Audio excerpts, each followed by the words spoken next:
So thank you everyone. It's a pleasure being here and thank you for really welcoming us for this session.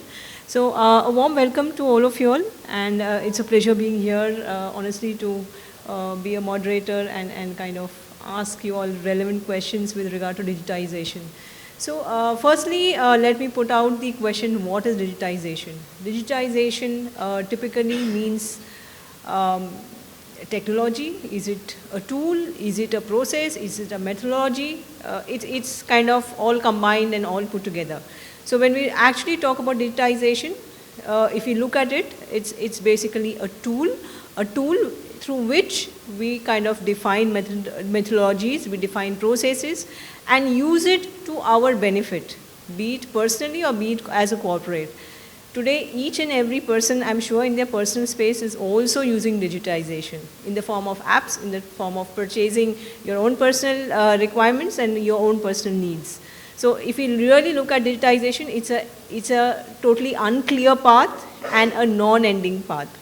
So coming to digitization, what we would like to really understand is how we can really leverage digitization into understanding how we can define market rates, how we can define the market trends, the behaviors through collecting data and analyzing them using the AI tools or the doing the analysis of the collected data.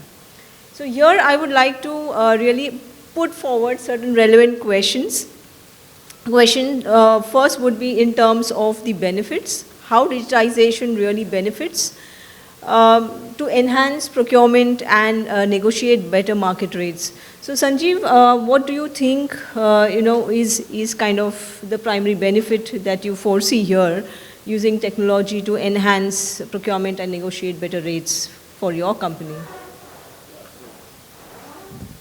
Hello. So I remember when I joined Sterling Wilson 15 years back, we didn't have even SAP that time. I came from a background from ABB. That time we were using SAP there. But since company was starting, purchase orders were made manually, being signed, getting cleared. The first process which we started was SAP.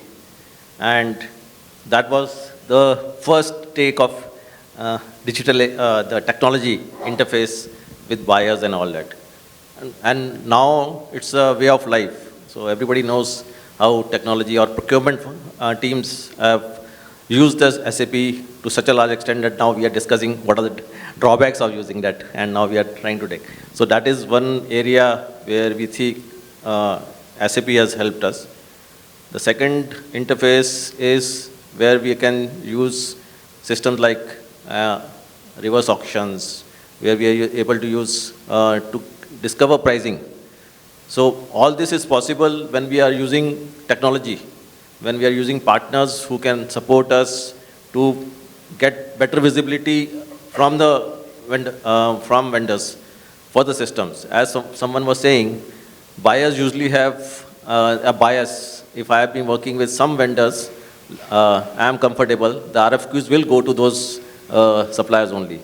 The RFQs were not going, and a system has to be involved inside that more and more the vendors are engaged so that the price discovery is done.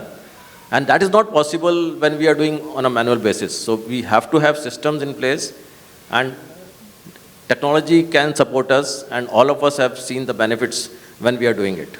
So in my organization, not only when we are working globally, I am buying materials from US, Australia, and I'm doing projects outside other regions also. And there have been cases wherein a vendor who is based in India, in Pune, we are not even aware, and I come to know from systems, and when the data is collated and it is thrown, that for this particular item, a vendor is available in Pune. So how this has happened is because we have tried to take advantage of our partners who could give us, one of the examples was Ariba. They were able to give a vendor base, and with that you can get lot of data, and that can be used for your advantage, which was not being used till now in the systems. So many organizations have taken advantage of this, and we have been able to find out, discover vendors, and in that process, we have been able to reduce the cost.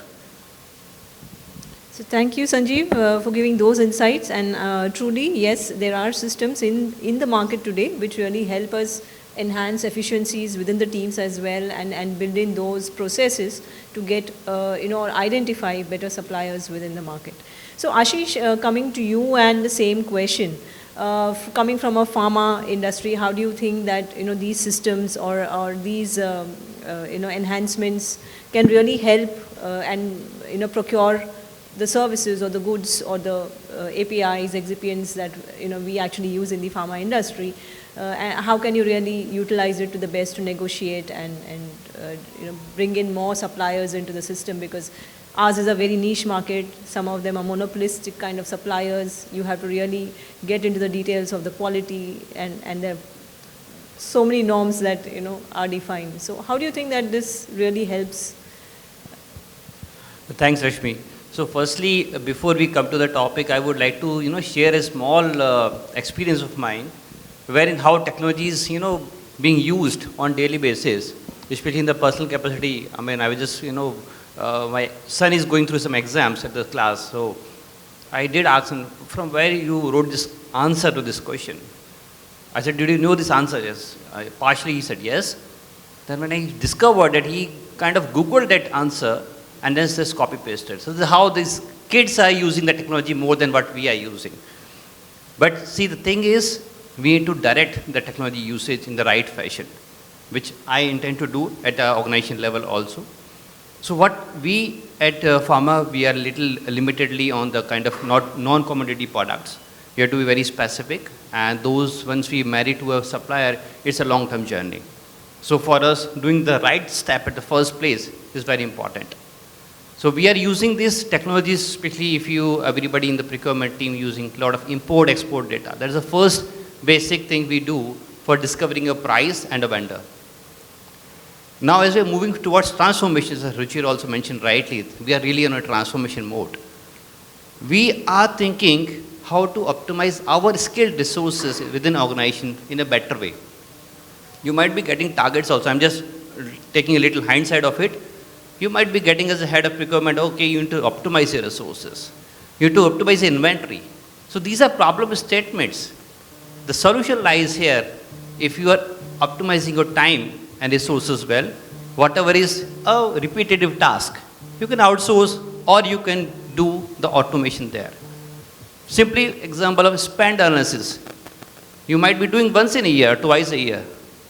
But if you really think as a procurement piece, need to be done every month or every fortnightly. But that requires time. AI tool is available for you guys to explore that. You will get better price trends, better forecasting, better demand understanding. So you can have your quick, informed decisions instead of just making bargaining with the suppliers. Don't do that, guys. Do negotiations with the informed data available. So this is what we do. Second piece on RFPs. RFQs which are floating. Again, repeating the same what Sanjeev said, we should have an unbiased approach to all suppliers. Whosoever on the board and who are there in the market to explore more, do send RFPs. The constraint comes to your time. Use the AIs there. So this is how we are automating plus utilizing more of our time and skillfully discovering the vendors and the prices. And till now what we have discovered in my personal capacity, that is also giving what our agenda also, the prime agenda, savings. That is helping. It could be small or big, that's a respective decision and call we have to take, but definitely it is going to improve the efficiency of yours and teams. Thank you. So thank you. It was a wonderful insight into more of data analysis and efficiency building. So Avinash, coming to you now on this point, how does real-time data and analysis really influence the procurement decisions and negotiation strategies? Thank you, ma'am, for asking this question. Before I answer this question, the real-time data is something is which has changed the world, rather, I would say. I remember, I believe I am the youngest one in this forum and in this table, but some of here the very senior participants, they could recall those days. I'll give the very basic, simple example of the share trading, how it used to be, and now what is the its size, scale, and the speed. If the size, scale, and speed of the share trading, what is happening today, the same day it is getting squared off, same day I am getting the report, and how it used to be, because I remember I used to stay in a very remote place somewhere in the central India in my childhood days, and one of my uncle used to do all this. He used to buy the newspaper Times of India, or itself was delivering there 1 day later, and he used to track it, call the trader or here in Bombay, and after that getting all these things done. And nowadays, a person who has a very basic skills can have a smartphone and do the things online by himself itself. So that's itself an example then how our procurement, we can empower and enable our procurement guys, and probably that is the reason then in a younger age, the people like us are getting more responsibility from the corporates. So did this, the real-time data access help us to, to understand the cost model, to understand the supplier dynamics, to understand the market trend, to understand what are the risks associated with in a real-time fashion. So if we have the access of the real-time data, of course, any data, whether it's a historical or real-time, has a strong impact on the decision making, and especially when we are playing with the money. So usually what happened is for the commodity items, which has always in close to the heart of the management and in the tracking. But if you see the lot of the talent products, or we call it the indirect spend, is sometimes is neglected.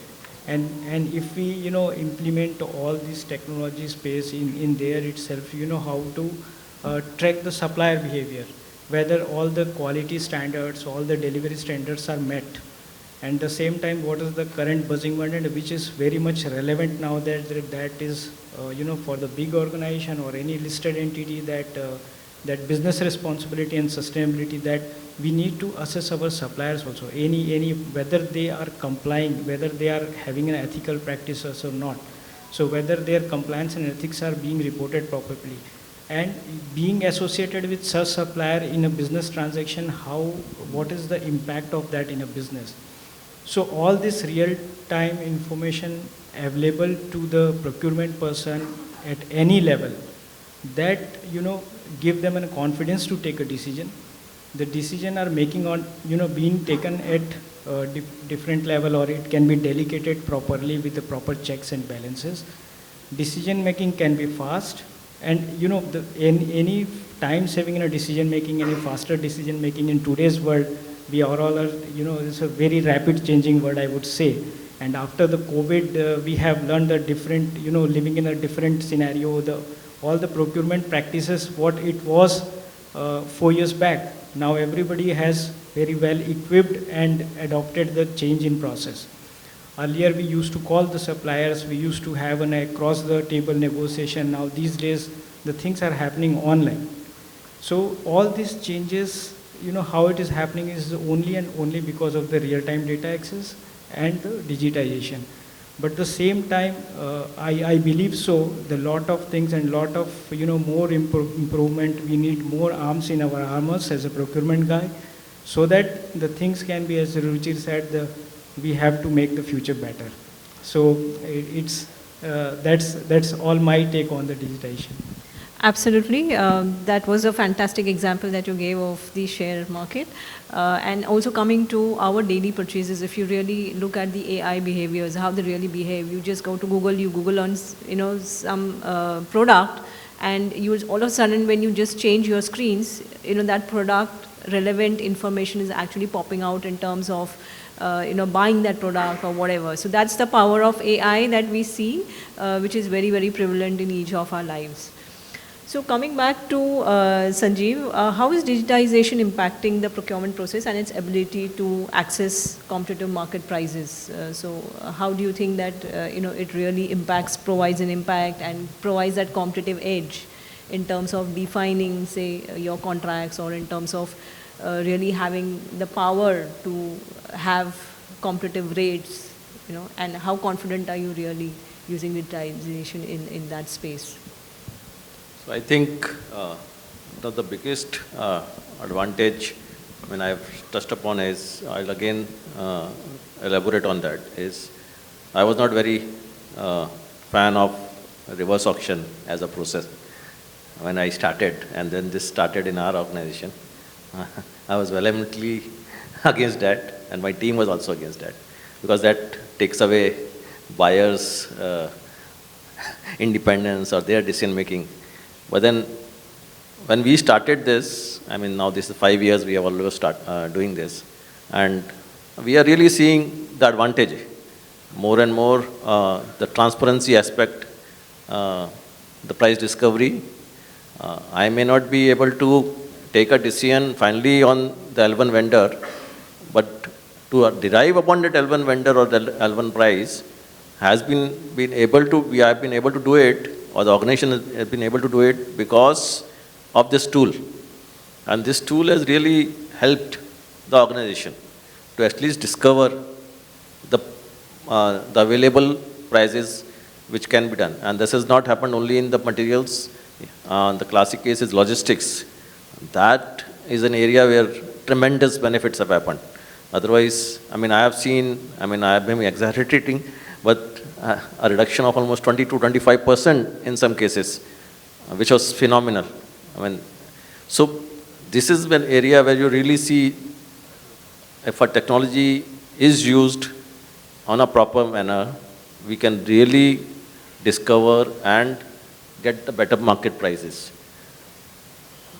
We have also been introduced to many third-party apps or programs which are integrated with SAP. One of them was Ariba.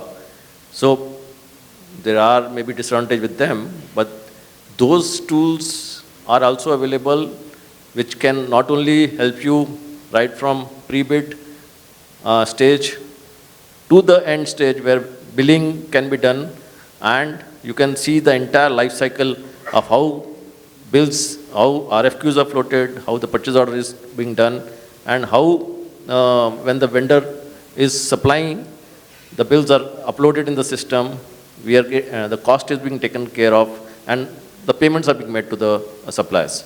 So that is an eye-opener. The only question is, as many of us said, we have to select the right technology, be very clear that this is going to help us, and involve all the stakeholders.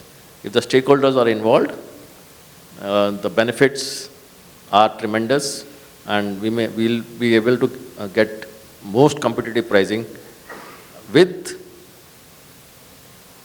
transparencies, so that being a procurement person, audit is one area where we have to be very careful. Even if I take a decision today, the decision was taken with what background? Because anybody and everybody thinks that the price, if I have done some at 100, the second person or other stakeholder will say it should have been 99 or 95. Nobody is satisfied with this. So as a purchase person, I have been hanging around this is that whatever price you finalize, there will be always a question that whether that was the right price. It could have been lower, but then we have to take a decision, and technology can help us to document that and create a trail where we can come to know very clearly that one decision was taken because of this aspects. These are the vendors that were available, and based on that, the market price was discovered. So this is one area where I think technology has really helped us. One of the second, internal, there are many areas when we need to take an approvals of any decision making, where the approvals have to be taken right up to the chairman level in some cases, depending on certain values. In our organization, Initially, they was all being done on paper or on emails. This also has been automated now. And today, in-house system has been generated, which many of the organizations, you must also be doing it. And this creates who has approved, when he has approved, at what time, and everything is created, trail has been created, and once it is approved, and then the system generates a full report, and that can be attached with SAP orders. So even after 1 year, 2 years, you know if a decision was taken, this was the basis of the decision, and there is no emails to be checked, no paperwork has to be created, everything is documented and trail has been created for that particular decision. So, I mean, this is the best part of using the technology, and that has really helped all of us.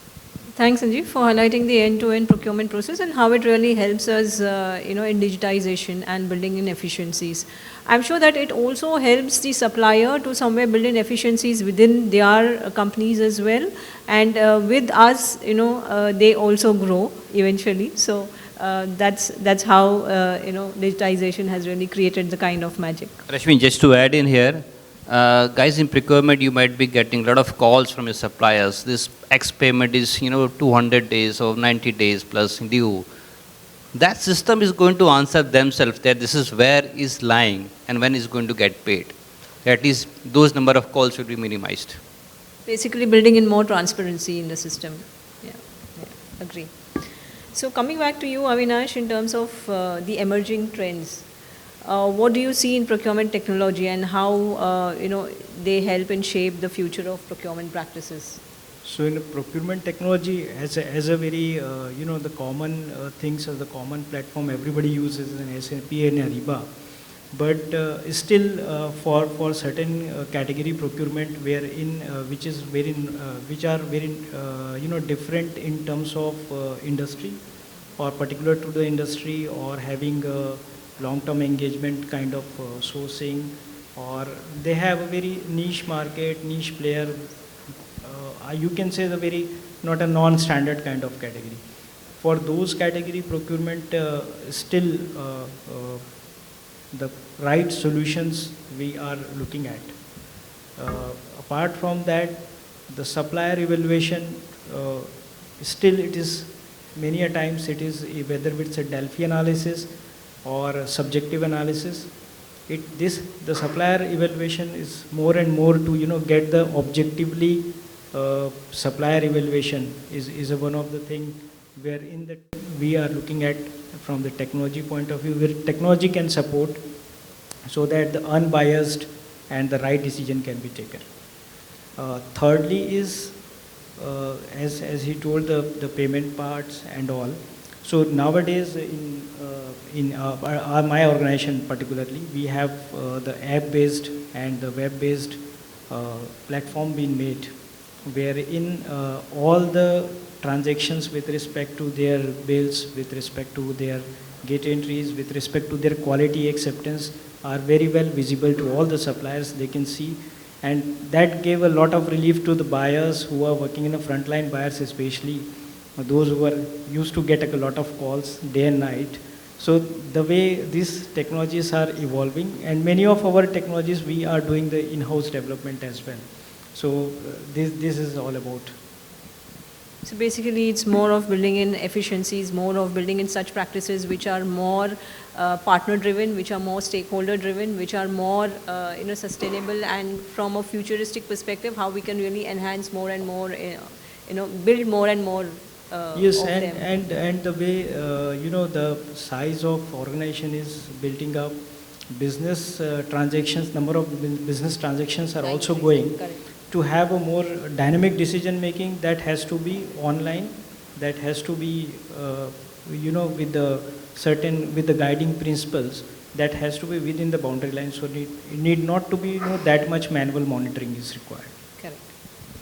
Thank you, Avinash. Coming back to you, Ashish, what challenges do organizations commonly face when adopting digital procurement strategies, and how these challenges can be really overcome? See, when we talk of AI implementation, the very first question comes, is our data safe? Is it going to the third party? I mean, how this data can be utilized or misutilized? So for that, we have to have certain measures in place. One, of course, you need to have a good partner on board. You cannot, just go a partner who is in a developing phase or do not have a right security system in place. You need to have a right NDA in place with them. The data needs to remain confidential for both the partners together. The cloud-based approach with a security system in place wherein your IT professional need to be on board while you are onboarding your partner on that.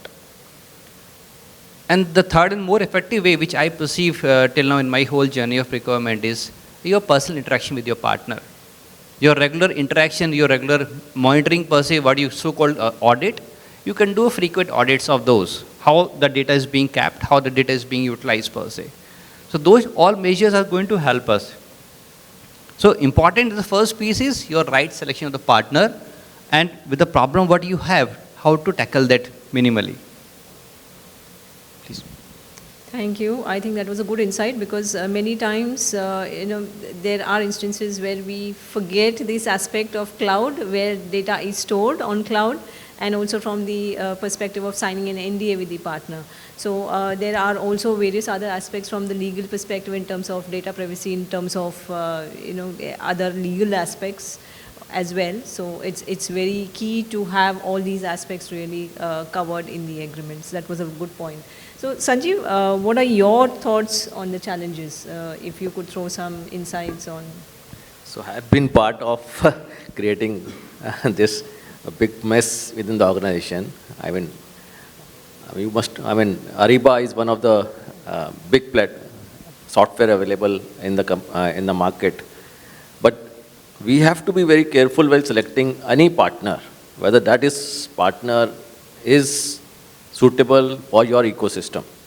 Just because if they have done some job in manufacturing, whether you're as a contracting company or in my case an EPC organization, can that system work with us? So selection of a partner is a major criteria. While evaluating any technology improvements, and it has to be most of the time it is top-down approach. The chairman or MD would say, I have gone through this and this is good, and the purchase department is given a mandate that you have to implement it. The question is whether you have the spine, whether you have the say that this system will work or not work, because there's such a costly systems. And in my organization, after 3 years of doing all that, we have to finally scrap it.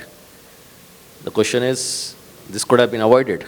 Whether this system was suitable for us or not, that should have been done in first 3 months when the system was getting on board.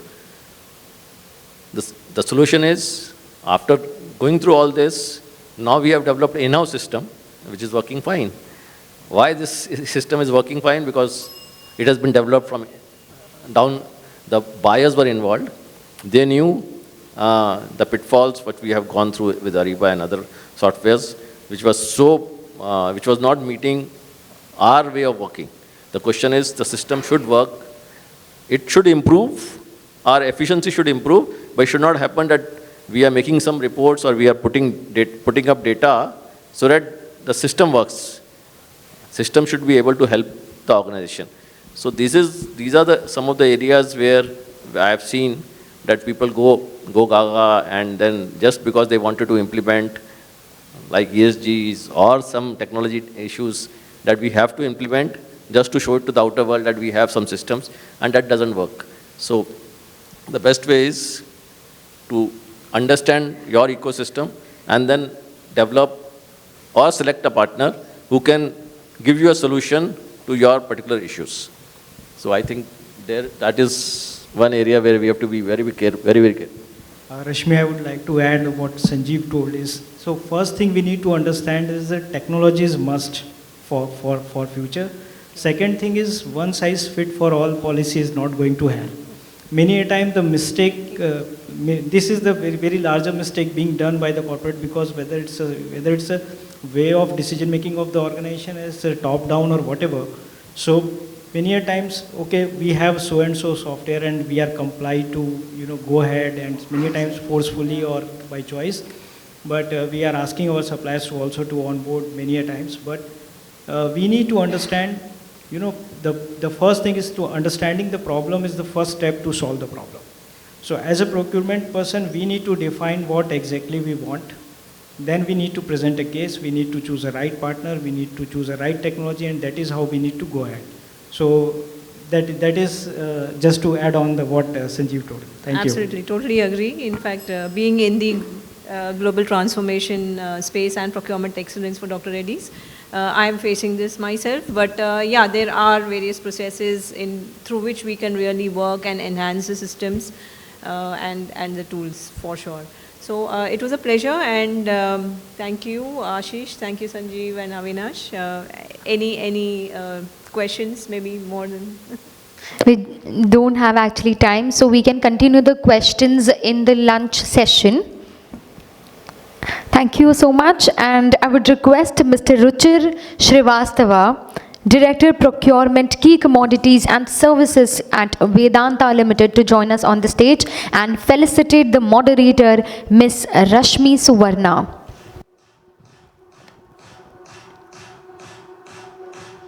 Thank you so much for moderating the session so well.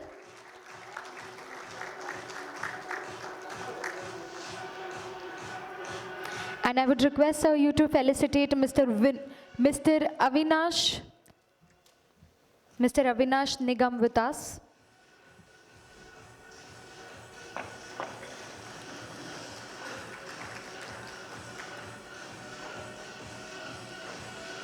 And Mr. Sanjeev Pushkarna.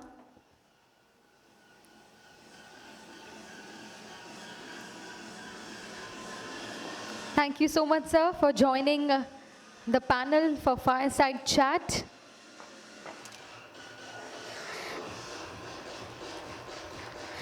And Mr. Ashish Mohan.